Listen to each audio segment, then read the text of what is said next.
este famoso libro de Alicia en el País de las Maravillas. Le dice, ¿qué camino debo tomar? Y el conejo le dice, ¿hacia dónde quieres ir? Y ella le dice, no sé. Entonces toma cualquier camino, igual vas a llegar al no sé, ¿ya? Lo más importante es encontrar hacia dónde quiero llegar.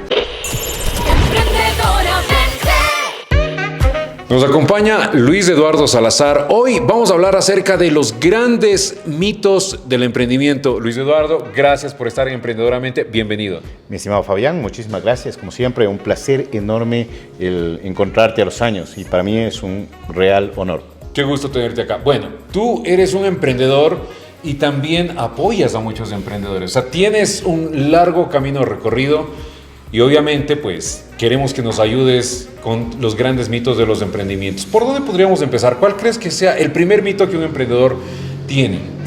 Bueno, hay un autor que me encanta, ¿sí? Que se llama Manfred Max Neef. Y este autor normalmente nos habla de un mundo de sobreconocimiento. Y pensamos que conocer más explicar es igual a entender, nada más alejado de la realidad, ¿sí? Vivimos en un mundo de sobreconocimiento, pero el mundo no necesita que lo conozcan, el mundo necesita que lo entiendan, ¿sí? Lamentablemente, en muchas de las ocasiones, nosotros confundimos la sintomatología con el problema. Y cuando nosotros lo que debemos ver es el problema en realidad. Y de ahí viene el gran problema de los emprendedores, ¿sí? Ya que nosotros tenemos, hay muchísimos estudios en los cuales, pues lamentablemente, más del 90% de los emprendedores, ¿sí? Fracasa y no llega a los 3 años, ¿sí? Pero el investigar el por qué no llega a los 3 años, ¿sí? Ahí está la clave. Usualmente, ¿qué pasa con esos emprendedores que fracasan y no llegan a los 3 años? ¿Buscan iniciar otro emprendimiento, otro negocio o pues buscan un trabajo? ¿Qué es lo que hacen prácticamente? Bueno, en Ecuador en realidad lo que hacemos es un emprendimiento, ¿sí? No por decisión propia, sino por necesidad, ¿ya? Salimos de un trabajo, lo que tratamos de hacer es emprender, ponemos todos los ahorros de nuestra vida en un emprendimiento, vemos que nos va mal y salimos a buscar nuevamente un trabajo. ¿Sí? Para otra vez repetir tal vez exactamente, el mismo círculo vicioso, claro. ¿Sí? Y nos habla, por ejemplo, en las redes sociales influyen muchísimo. ¿Por qué? Porque nos da una falsa información y una falsa idea de lo que es este emprendimiento, ¿sí? Entonces, ¿qué pasa? Que nos hablan en las redes sociales, por ejemplo, deja de procrastinar, esta famosa palabra de procrastinación, ¿sí? Y nos dicen, no procrastinemos, haz las cosas de manera urgente, patea a tu jefe, manda al diablo a todo y simplemente ponte a emprender y no trabajes para nadie. Pero en realidad es otra cosa completamente diferente. La procrastinación, bien tomada, por ejemplo, es simplemente una planeación estratégica, ¿sí? Y cuando nosotros tenemos una planeación estratégica, sabemos a dónde nos guiamos, ¿sí? Yo hago una analogía como este famoso libro de Alicia en el País de las Maravillas, cuando Alicia se enfrenta al conejo y le dice, conejo, en un camino, en una Y, le dice, ¿qué camino debo tomar? Y el conejo le dice, ¿hacia dónde quieres ir? Y ella le dice, no sé. Entonces toma cualquier camino, igual vas a llegar al no sé, ¿ya? Lo más importante es encontrar hacia dónde quiero llegar. Y cuando comencemos a ver eso, en realidad nos trazamos una meta, nos trazamos objetivos y ahí comenzamos a ser emprendedores. Ok, si podemos resumir el primer mito que estamos hablando, sobre todo en el tema de que la estadística nos dice que la mayor parte de los emprendimientos pues, no pasan el 3er año. ¿Cuál podría ser el primer mito? Bueno, en primera instancia, el primer mito del emprendimiento es que no todo el mundo nació para emprender. No todo el mundo debería emprender. Deberías, en realidad, ¿sí? Investigar si es que este emprendimiento es para ti, si es que tú vas a concluir con este emprendimiento, si es que tú vas a seguir en este emprendimiento, que es algo muy importante. ¿Por qué? Porque, por ejemplo, uno de los mitos grandísimos del emprendimiento es que yo voy a hacer lo que amo hacer. Yo voy a hacer, o sea, lo que nací para hacer, lo que sueño hacer, ¿sí? Pero ¿qué pasa? Que normalmente el emprendedor, ¿sí? Cuando comienza ya a despegar este emprendimiento, deja de hacer eso que ama, Por ejemplo, un chef pastelero, ¿sí? Que se ponga en una a hacer pastelería, pasteles. ¿sí? Se ponga a hacer pasteles. Al principio va a hacer pasteles, por supuesto, pero luego la empresa le va a requerir que haga otras cosas completamente diferentes. Por ejemplo, pagar facturas, proveedores, hacer la logística, etcétera, etcétera, etcétera. Y eso es más administrativo. Y él dice, por Dios, o sea, para nada como es, me gustaba hacer eso y ahora lo estoy haciendo, ¿sí? Y qué pasa que este 90% que se refleja en las estadísticas no es por fracaso, sino por abandono. Y es por eso que se abandona. Porque empieza haciendo lo que te gusta hacer, lo que naciste a hacer y claro, luego tienes que encargarte de otras cosas que tal vez no te gusta mucho o tal vez no estás preparado para esos otros puntos del emprendimiento. ¿Qué más podríamos hablar como los grandes mitos de los emprendedores y de los emprendimientos? Otra de las cosas es que nosotros pensamos, ¿sí?, que de la noche a la mañana simplemente va a llover el dinero. Y no es así. Cuando nosotros tenemos que tener una planificación financiera estricta en nuestros negocios. Algo supremamente importante es conocer nuestros números. Por ejemplo, casi ningún emprendedor, ¿sí?, conoce cuál es su punto de equilibrio y eso es fatal. ¿Sí? Su punto de equilibrio, no solo cuánto debo vender a nivel monetario, sino cuántas unidades debo vender, ¿sí? Cuántas unidades debo vender para ser rentable, para armar mi rentabilidad, ¿sí? Cuáles son mis costos fijos, cuáles son mis costos variables, cómo incrementar mis costos variables para que los costos fijos sean los mínimos, ¿sí? Uno de los casos vino en esta pandemia, ya en la cual teníamos nos refundíamos en costos fijos, ¿sí?, en los cuales nos ahogábamos, ¿sí?, cuando estos pudieron ser costos variables, ¿sí? ¿Qué pasa con esto? Que simplemente los costos fijos tienes que pagarlos sí o sí. O sea, vendes o no vendes, tienes que pagarlos, ¿sí? Tienes que solventarlos. Pero los costos variables va a depender de la producción. Correcto, ese también tenemos que prepararnos, asesorarnos. Pienso que, como tú lo dices, o sea, muchos emprendedores no tomamos en cuenta ese punto que es básico y fundamental. ¿Qué opinas acerca de cuando muchas veces, y lo que mencionabas al principio, que pronto empiezan un negocio sin investigación, sino que porque se me ocurrió, yo creo que este producto o servicio va a pegar y se lanzan, invierten, como tú dices, ponen todo su capital, toda su fe, y obviamente no despegan porque no existió una investigación. ¿Sabes qué? Lamentablemente se volvió un mito la investigación de mercados. Y todo el mundo piensa que la investigación de mercados es hacer una encuesta, es tomar un grupo de personas y preguntarle, etcétera, etcétera, etcétera. ¿Sí? Tengo el agrado de ser docente universitario y justamente en la materia de investigación de mercados.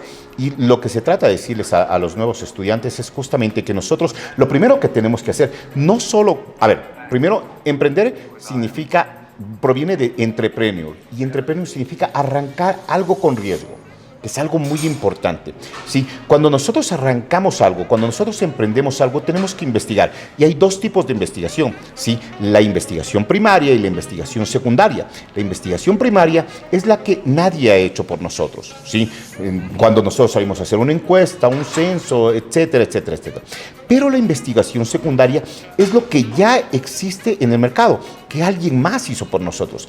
Ahora hablamos de la famosa Big Data, ya que en muchas de las ocasiones se vuelven Smog Data. ¿Qué es el Smog Data? Es data humo, data que no sirve para nada, ¿sí? Que nosotros, si es que nosotros no lo interpretamos, ¿sí?, lamentablemente no sirve para nada. Cuando nosotros transformamos esa data, ¿sí?, en información para nosotros, ¿sí?, puede ser muy relevante. ¿Y qué pasa con esta investigación secundaria? Por ejemplo, ¿sí?, son muy pocas las personas que conocen, todo el mundo habla de extractos económicos, alto, medio, bajo, ¿sí? Cuando hay un estudio que se llama NSE, que es el nivel socioeconómico, ¿sí?, que todos los países lo tienen, ¿sí?, en la cual nosotros miramos el nivel de gasto de las personas. Cómo gasta el ecuatoriano promedio en tal cosa, tal cosa, tal cosa. Y a partir de ahí nosotros nos podemos enfocar para una segmentación, luego un nicho de mercado, ¿sí? Eso, una investigación secundaria, alguien más lo hizo por nosotros, ¿sí?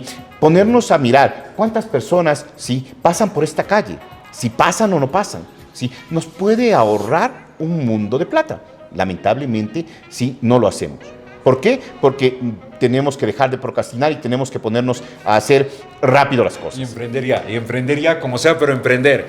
Con todo esto que has mencionado, que son puntos muy, pero muy importantes a tomar en cuenta, mi querido Luis Eduardo, ¿cuál sería tu consejo como un checklist si podríamos hacer de los pasos que tiene que dar un emprendedor para tener éxito? Bueno, en primera instancia, sí, hay una ley se llama la ley del 50-50. 50%, nosotros siempre cuando emprendemos tenemos un 50% de probabilidad de éxito y 50% de probabilidad de fracaso. Matemáticamente, ¿cómo aumentamos la probabilidad de éxito? Simplemente reduciendo la probabilidad de fracaso. ¿En qué es lo que puedo fracasar? ¿Sí? ¿En qué es lo que puedo reducir y aminorar el riesgo de este fracaso? Ya comienzo a hacer esto, ¿sí? Y comienzo a incrementar, por ende, ¿sí?, la probabilidad de éxito. Por aquello, lo más importante es ser estratégicos, no tener una ventaja comparativa, ¿sí?, y tener una ventaja competitiva. La ventaja comparativa es aquella ventaja, ¿sí?, que es fácil de igualar y fácil de superar, por decir algo. Nosotros somos fanáticos del Me Too, ¿ya? Me pongo una panadería y los 3 meses se ponen 6 panaderías. Y yo también, ¿sí? Y mañana me pongo una panadería, pero con el precio más bajo, ¿sí? Y el señor el panadero del frente tenía el pan a 25 centavos, ¿ya? Yo lo pongo a 22, yo lo pongo a 20, yo lo pongo a 15, hasta que los 3 quiebran, ¿ya? ¿Por qué? Porque no se pusieron a hacer una estrategia. Y eso es una ventaja comparativa, algo que es fácil de igualar, fácil de superar, pero una ventaja competitiva, ¿sí?, sería yo ponerme a estructurar con papel, hacer una investigación de mercados. ¿Cómo puedo reducir costos? Mediante mis proveedores, mediante mi reducción de costos fijos y hacerlos más costos variables, etcétera, etcétera, etcétera. Todo esto, ¿sí?, ¿qué es lo que te propone? Una ventaja competitiva, algo que es difícil de igualar y difícil de superar porque no todo el mundo lo sabe, no todo el mundo se sienta a hacerlo. Y en eso tienes una gran ventaja, ¿ya? Cuando comienzas a hacer eso, ¿sí?, ya comienzas a revolucionar tu negocio, a hacer algo completamente diferente. Genial, mi estimado Luis Eduardo, muchísimas gracias por esos contenidos, por esos puntos que nos entregas. Ahora, como tú bien mencionaste, muchas veces nosotros tenemos que emprender tal vez no porque haya sido nuestro sueño, sino porque nos ha tocado. Tal vez nos quedamos sin trabajo, tal vez necesitamos más ingresos y emprendemos. Y no tenemos como un tiempo previo para hacer todo este análisis, para hacer toda investigación que tú mencionas. ¿Qué recomiendas a quienes nos ha tocado emprender de la noche a la mañana y salir ya? ¿Cómo podemos poner todos estos puntos de apoyo que tú mencionas? Porque tal vez vamos sobre la marcha ya. Pero igual, o sea, a ver, una cosa es que tú emprendas, supongamos que tienes $500, ¿sí? Y mañana tienes que emprender de la noche a la mañana. Y pones todos esos $500 en un producto que te los traes de China, ¿sí? Pero si es que no hiciste una investigación previa, probablemente pierdas esos $500 que te restaban. Es mucho más rentable el mirar hacia dónde va el mercado, cuáles son tus competidores, cuál es el precio, si es que está bien, si es que está mal, si es que los proveedores son los ideales. Una pequeña investigación de mercados secundaria, ¿sí?, que no te va a llevar más de 2 o 3 días, pero trabajando ante aquello. Por supuesto, o sea, nadie nace sabiendo y tendrás que hacer. Pero ahí ahora todo está en YouTube, ¿sí? Simplemente, ¿cómo puedo hacer una investigación de mercados? Te pones a ver un día todos unos tutoriales y te prometo que vas a hacer algo muy bueno, ¿sí? No espectacular, pero algo muy bueno y que te va a servir, ¿ya? Entonces, date ese tiempo para planificar, porque si no planificas, probablemente esos $500 van a hacerse humo. Al principio sí, por supuesto, por la novedad, por tus amigos, por tus referidos, por supuesto, te van a comprar y todo, ¿sí? Pero lo importante no es que te compren, lo importante es que te vuelvan a comprar, lo importante es ser un cliente y lo importante ya no es hacer una transacción, sino es hacer una relación con tus clientes. Genial, y es ahí donde va despegando el negocio y vas a tener un soporte con todos tus clientes, como tú dices, en hacer una relación, en que se vuelvan fan de tu producto, de tu marca, y obviamente eso te va a impulsar. Luis Eduardo, si te pidiera una frase, un mensaje, ¿cuál sería? Nunca es tarde para empezar. Siempre, siempre será un buen día para empezar.